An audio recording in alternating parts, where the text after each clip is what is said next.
Did you get your check? Which one? The Facebook check. I did get my Facebook check. I got like $6 and some change. So, what about you? I think I got $7 and change. Awesome, man. I don't know why I would have got more than you, but I don't know. It's $6 and a change, and I know a couple people. My brother said he's received his, and apparently a second one's coming. But I think, given that Facebook's checks are going out, and there's millions of consumers that are getting them, it's probably a good day for us to talk about class actions. Sounds fair. And so our first question that comes to mind is, I think the class action settled for like $700 million. 725. Yeah. 725, and I've got 6 and some change, and you got 7. Well, to be fair, that's the second distribution. That's true. I got to go back and look my account. I think it just hit my account. I don't even remember filling anything out for it, but it just came to my account. But obviously, I think one of the questions we always get is, with $700 million and I got $6, that lawsuit is a complete failure. What a waste. How do you respond to that? Very loaded question. All right, there you go. Get right into it. I disagree. It's not a failure. I mean, you also have to understand how many people are Facebook users in the United States, right? Also, you have to look at all the risks that you have and who you're up against. You're up against Meta, one of the biggest companies on the planet, with a blank checkbook. You got a couple of law firms that are working on contingency. They are writing the checks for the litigation, which could be going on for years and years and years. And this has been going on for years. And in contingency, essentially, just basically means no one's paying them to do the lawsuit. Yeah. And there's a risk of them having a recovery, but also a risk of them failing at the lawsuit, correct? Right. And you have to understand, these are high-end lawyers. I mean, these are very, very smart, Ivy League top-end lawyers that are working on contingency for free, as you say, until there is a judgment or a settlement. And I pulled the papers before we got into this, episode. Do you know how many hours the lawyers worked on contingency without any kind of payment before there was any kind of reward? I would be guessing. I don't know how long this lawsuit's been going on, but I'm sure you've got the number for me. I do. 149,000 hours. Holy cow, okay. So, a work week for one individual is 40 hours? Right. Now, 149,000 hours of attorney time went into this before there was any kind of reward. And Facebook is not a kind of company that just rolls over.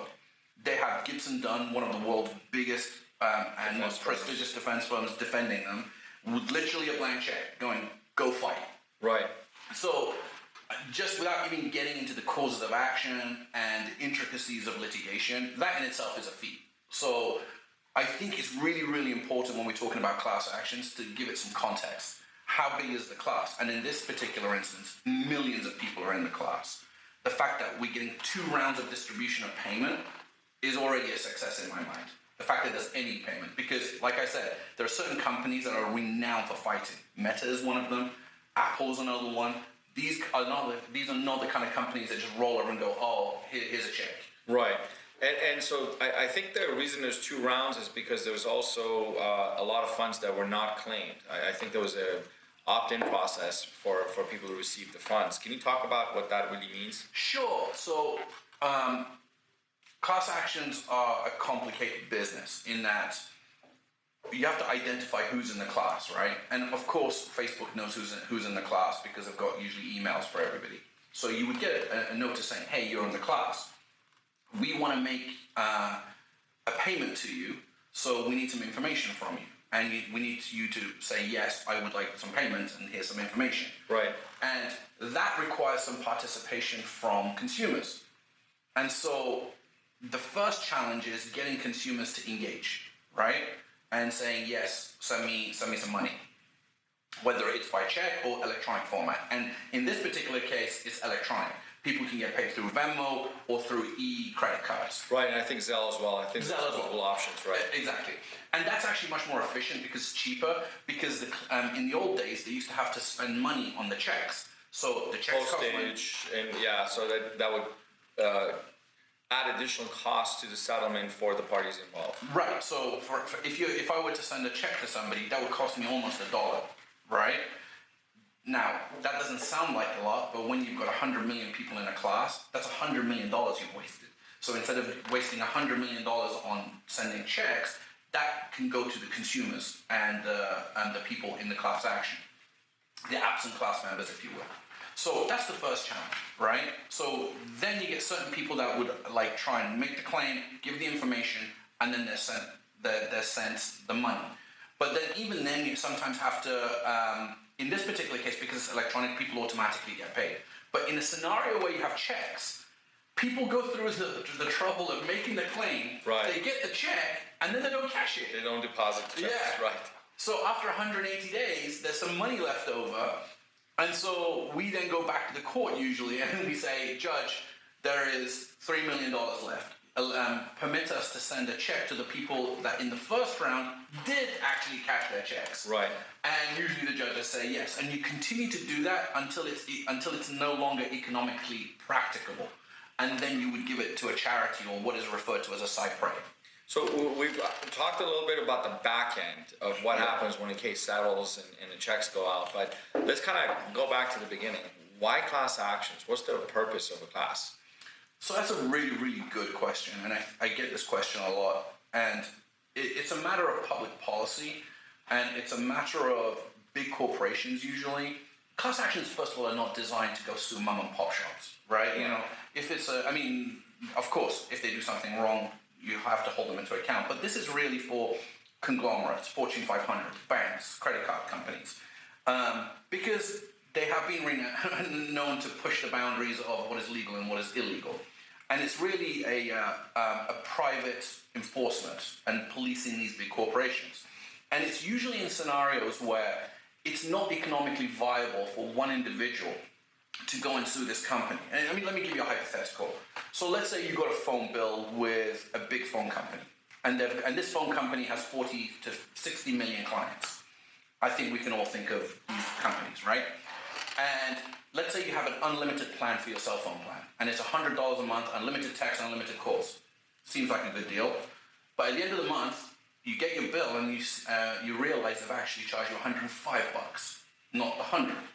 Now, the average individual is going to be annoyed with that, but are you really going to go sue this big phone company for $5? So it's the I will charge you $5 fee that gets added to your bill, and the consumer has to then make a decision: is this worth for me to actually go and litigate for, or hire an attorney and pay them hundreds of dollars an hour for a potential recovery that is going to net them $60 a refund a year? Exactly, which it sounds ludicrous, right? Right. But if you get an attorney that specializes in class actions, you know, they look at this case and they're like, well, hold on a minute. This company has 40 to 60 million clients, give or take. 40 million multiplied by $5, that's a lot of money. And so you're going after this company to try and get a cumulative result for all 40 million people, because at that point it does become economically viable. You are checking that company, you are policing them, and the individual doesn't have to go spend money out of pocket to try and, you know, get vindicated on $5. Right. So, and I think the real key is to stop the conduct, right? Obviously, the issue is without the class actions, there would be no checks on the company. For them, it's a cost of business of, even if it's $1, if I have a phone company that has millions of subscribers nationwide, and I charge them $1 a month. So you got $1 million a month if it's just $1 million, and we know they have more subscribers than that. So $1 million a month, $12 million a year. That's completely unchecked, right? Without the class actions, really, there would be no way for you to stop that company from cashing in on basically defrauding the public. Exactly, and I think one thing that you just touched on, which is really, really important, is that a lot of public, when they see class actions, they only are measuring it in monetary terms, right? And obviously that's an important aspect of class actions. But there's also a non-monetary term. It's called what we call the injunctive portion of a class action. Now, not all class action settlements have an injunctive portion, but I would say, you know, in my experience, at least 50% of the ones I'm involved in have an injunctive portion. And for those people that don't know what injunction is, it's when you get a judgment against somebody to do something that they were not doing and they should be doing, or the inverse of that, which is stop doing what you're doing because it's not legal to do that. So it's basically you're forcing the way that they do business. The conduct is being changed, and that has value as well. it's not just I got the class, the putative class $10 million. I got them $10 million, and I stopped this big company doing something that they shouldn't have been doing, and they were doing but for this case. And the real question then is, if you are a consumer who feels like you're getting defrauded or taken advantage of by a firm or by a company, most consumers are not in a position to be able to go hire a law firm, pay them their billable rates to potentially do that stuff. So from a public policy perspective, the class action really allows us to police bad actors by hitting them where it hurts, which is their pocketbooks, and then getting them to stop the conduct. Which is really where I want to transition into one of the largest complaints we get from the public that has a misconception of what class actions are. The takeaway is, I got a $6 check from Facebook, but the attorneys, they got over $100 million in fees. Yeah. So this is really driving the action is driven, or the real benefit is to the attorneys rather than to the public at large, right? Yet Facebook paid $700 million to settle this class, which means their exposure was substantial. Yeah. And they made a decision to settle the case. So can you talk about the interplay of attorney fees and who the real winners are and losers are, and how attorney fees are determined? And is it just a windfall to the attorneys every single time they bring a case? So, that's a really, really good question, and it's a criticism that I think is wrongfully given to class action lawyers. Because if you really break it down, let's take a non-class action case. Most cases that you go to a lawyer are private transactions. So, like, the consumer makes an agreement with the lawyer how much they're going to pay them hourly, or in a contingency basis, which is more apples to apples. Let's say a personal injury case. Most personal injury lawyers are charging anything between 1/3 and 45% for whatever recovery they get. Right. So if you get a $10 million recovery for a pretty big personal injury case, it's completely conceivable that the lawyer is going to get $4.5 million and then their costs on top of that. Right? And that's without any kind of outside intervention or oversight. Right? Now, It's basically just an agreement between the injured party and the attorney. Yeah. On a negotiable contract that they came to terms with. For sure. And nobody sniffs at that, comments on that, really. And it's what is deemed the norm in contingency work in personal injury. In class action work, the norm, the benchmark in the Ninth Circuit in California and all the circuits in the Ninth Circuit, and in fact in most jurisdictions in the United States, is 25% of the fund that you, or the benefit that you have got for the class. And it doesn't stop there. There is also an oversight by the judge in that case, judicial oversight, because the judge themselves have a fiduciary to the class. They have to first see that the settlement is fair, reasonable, and adequate. Is this a good deal? That's number one. Once the judge has decided if this is a good deal, they then look to see if 25% of that benefit is reasonable as attorney's fees. They do what's called a cross-check. They look to see how many hours did you put in there. Even the 25% is not guaranteed, because if the lawyers only spent 3 hours, which is never going to happen, but let's say in this weird hypothetical assume that it was, the judge is not going to give 25%. So in the Facebook case that you've kind of highlighted because it's relevant right now, Sure. the lawyers got $181 million, I want to say, and change, which sounds like an incredible amount of money, right? That was a 1.99% multiplier, right, of their time. So there are cases where you don't get 1.99 multiplier, you get 1.5 time multiplier. Now, let's Possibly with zero multiplier. or zero Right. multiplier. So they, like I told you earlier, they spent 149,000 hours on this case, which has been going on for years and years and years. At, let's say, $700 an hour, that's over $100 million in attorney's fees, right?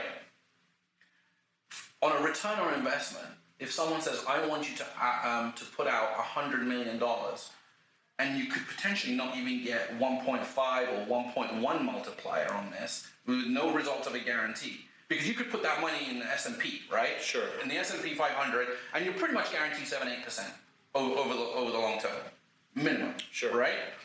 That's not guaranteed in law, right? So the judge in this instance said, I think 25% is fair because that's the benchmark. After I have told you that you got a good deal and you did a good job, because if you didn't, you still wouldn't be getting your 25%. Right. And then I went and looked at your billing.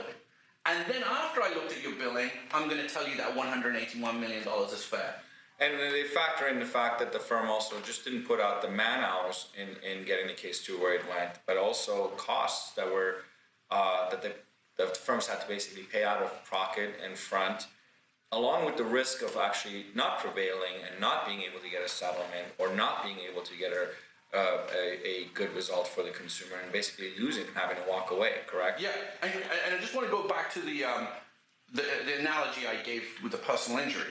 So, and I'm not criticizing this in any way, shape, or form. I think it's fair because if you're an amazing lawyer, you've got a great trial experience and reputation, because it's you can write a letter sometimes and say, I want this $1 million policy. Otherwise, we're going to go to war. And the insurance company sees this is such and such. They're a really good trial lawyer. I don't want to fight with this guy. I'm just going to hand over the $1 million policy. So really, all that lawyer did was do the intake, assess the situation, maybe spend some time going over the medical bills, wrote a really good demand letter, and let's say soaking wet, they spent 30 hours on that case, right? They send a letter, and then let's even say they only got a third on that case, 33%.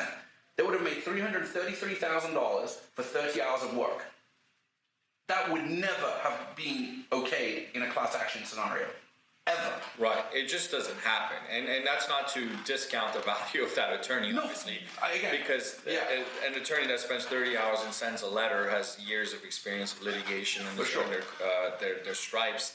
But the flip side is, the reality is, I have, in 20 years of practice, never seen that happen in class actions, which means that you're going to have to go through the process. Especially because the exposure is oftentimes a lot higher than what you would potentially see in a personal injury case, unless it's like a mass torts type of case. Well, I actually have had that happen, right? Well, I've literally filed the complaint. The defense has come, you know what? We don't want to fight with you. We want to settle. Oh, so there you go. Yeah, I was wrong. But the difference is, I'm not getting my 25%. Sure. In that case, it's substantial. So that's a settlement outside of a class, or as a class? No, as a class action. As a class action. Yeah, right. Because it happened quickly, you're not guaranteed the 25%. Exactly. Because the oversight from the judge is basically going to say, well, what did you really do here? You didn't expend, your lodestar, the number of hours that you guys worked at. You got a great result, but we are going to reduce your fees from even what's usually the standard 25% to something substantially lower. Yeah, so when you do an apples to personal injury, again, I'm not... I actually misunderstood. I think that makes perfect sense. Yeah. Okay, so let's talk about the court approval process. So you come to terms with defense, they decide to resolve the case for you, you decide on what your fees are, but because there's the oversight, the court can still reduce. So it's not just giving you a multiplier. They can come back in the scenario that you just gave and say, listen, we're going to give you less because we believe that it warrants less, correct? Yeah. Okay. Yeah. I think for the most part, I've covered what I wanted to cover on class actions, but is there anything that you want to talk about the class action in the process? Yeah. So one of the big myths about class actions is, it kind of goes hand in hand with what, the money all goes to the lawyers. And I think we covered that. But they're like, why am I only getting a check for $1? This is a stupid thing. That class actions is dumb because I got a check for $1. Have I had class actions where my clients, in the class are getting $1? The answer is yes. But that doesn't... We've had them for less, right? Yeah. We've had the class actions where the class ended up getting 40 cents, 20 cents. Right. But you have to put context to it, right? Just because it's $1 doesn't mean that it was a bad settlement. You have to look at what's happening. So recently we had what we call a slack fill case. For those people that don't know what slack fill is, it's when you, let's say, buy a bag of chips and then you open it, the bag of chips is this big. That's right. But then you open it and it's only this full. You have a thing that's called functional slack fill and like unfunctional or dysfunctional like slack fill. The functional is you need the air for it to be preserved or whatever, but sometimes it's just not functional, and that means it's misleading. So the case we had was for cocoa, the container was this big, it was not see-through, and it was a third empty. But the cocoa only cost $3, right? And The can probably cost more. yeah, and our clients got $1 in that settlement. It's exactly a third of the retail price of the product. Right. And if we went to trial, I actually would hazard a guess that we would have got less if we won. If we ever gone through all the challenges, we would have still got less than a third. So really, they got more than 100% of what they would have got at trial. But it just happened that the product was only worth $3. Right. So $1 in that context is a third of the actual retail price, and it would have been it was more than 100% of what they would have got if they took that case to trial. So that was a phenomenal result. But out of context, you're like, what are you idiot lawyers doing? You're sending me $1. Like, Right. but not all cases are the same. It's also not also just a function of you got 1/3 of what you actually paid for the product. Oftentimes, it's also the size of the class, right? So, going back to the Facebook case, we've got $700 million as a fund. Even after you factor out the attorney fees, there's still roughly over $600 million left. The reason I'm getting a $6 check, for example, rather than the larger one, is because the class size is large, right? Mm-hmm. So that's the other factor that goes in. So it's not to your point. I think you got to look at the bigger picture of how big is the class, and what percentage of their damages am I actually recovering? And it's the same risk analysis that people have to go through, that class action attorneys have to go to. It's like, is there, bird in hand may be better than two in a tree. The same as a personal injury attorney is going to have to make a decision whether the offer that's available to settle a case or go to trial, how close they are to what the recovery could possibly be and what the risks are moving forward. Obviously, if you're getting offers that are non-acceptable, and we get offers on class actions that are non-acceptable all the time, and we keep pushing forward, you push forward, but at some point, the offer gets to the point where it may not even be full value of the case. Maybe if on that slack fill case they went to trial, we would have got slightly higher, but it wouldn't benefit the class once you factor in all the additional costs that goes in and the additional potential attorney fees that would have to be recovered from it. Right, and I mean, to that point though, over 97% of cases that are filed, whether they're class actions or not, settle. Right, whether they're personal injury, breach of contract, or whatever, they usually go to mediation and they settle in some form of mediation or negotiation between the attorneys. Right. And what happens is that there has to be a compromise. A compromise does not say I'm going to get 100 cents on the dollar. Almost none of those cases get 100 cents on the dollar because that's the trial value. Right. Right? And so I don't know why class actions get bagged on because they don't get 100 cents on the dollar always. But almost no cases that are filed and in litigation get 100 cents on the dollar because when they're compromised, that's the whole point of a compromise, is that everybody leaves something on the table. 100%. So I think we're coming up on our time for this episode, but one of the things that may be a good segment for us for another episode is talking about how class action lawyers are hamstrung by arbitration clauses, right? Oh, yeah. So there's this assumption that you can file a class action on everything. Going back to your earlier example of having a bill, your phone bill, with that $1 or $5 monthly because I can fee that gets added to your bill. Unfortunately, arbitration clauses limit or eliminate really class actions, right? Can you talk about that for a second? Sure. And then I think that topic itself would probably require 30, 40 minutes to talk about. Oh, yeah. So we can transition that, but just so the public understands what limitations there are on us even being able to bring class action lawsuits. Right. Almost everybody in the United States is knowingly or unknowingly at least signed one contract that basically forces them to go to arbitration if they get into a dispute with the other side. Almost every credit card that everybody owns, when you first get the credit card, in the small print in the big package with the terms and conditions is an arbitration clause saying that you are waiving your Seventh Amendment right to a jury trial. if you're maybe renting furniture, when you go to a car dealership, and phone companies, every single phone company has an arbitration clause because they do not want you to go to court. They want to keep their dirty laundry out of the courtroom, and they certainly want to avoid people like us that bring class actions. They want to deal with people individually, which is a disincentive to people to go and sue over this hypothetical $5 that I came up with. Right.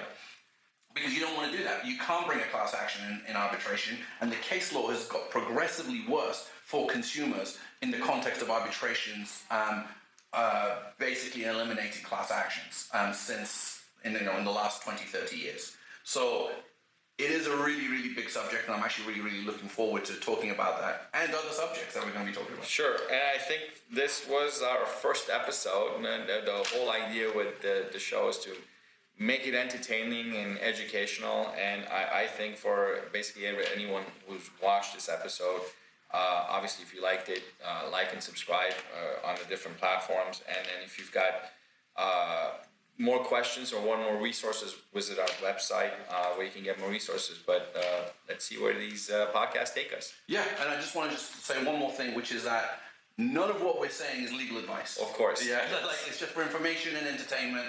And we want to kind of bring up-to-date topics regarding law and talk about them in other areas of consumer law. Awesome. Thanks. Great, guys. It's great. How was that?